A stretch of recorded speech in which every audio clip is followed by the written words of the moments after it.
Zišli sme sa tu z rôznych kútov Slovenska, rôzneho veku, rôznych záujmov, s diferencovanými ekonomickými možnosťami a krajovými zvyklostiami. Ale to hlavné, čo nás spája, to je ošetrovateľstvo.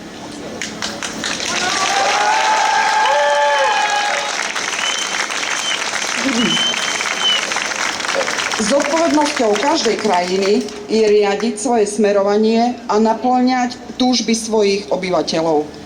Demokracia môže prekvítať len vtedy, keď sa všetkým ľuďom bez ohľadu na pohlavie, náboženské vyznanie, jazyk či etnickú príslušnosť poskytujú rovnaké možnosti, rovnaké práva, hlavne v zákonoch, ktoré sú uplatnutelné v praxi. Vidí sa mi ale, že zákony ešte stále nedostatočne chránia zdravie samotného zdravotníctva a v tom aj jeho pracovníkov. Preto tak úpenlivo my, sestry a pôrodné asistentky, hľadáme formy a spôsob k riešeniu problémov v tejto oblasti. Dovolte mi ešte raz, aby som vás privítala všetkých. Martin, vitajte. Trebišov, vitajte.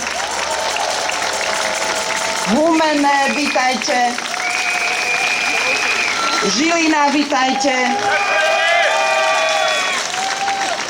Nové Zámky, vitajte.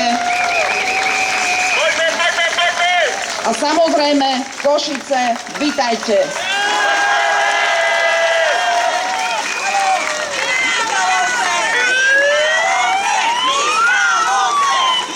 Pardon, vitajte Michalovce.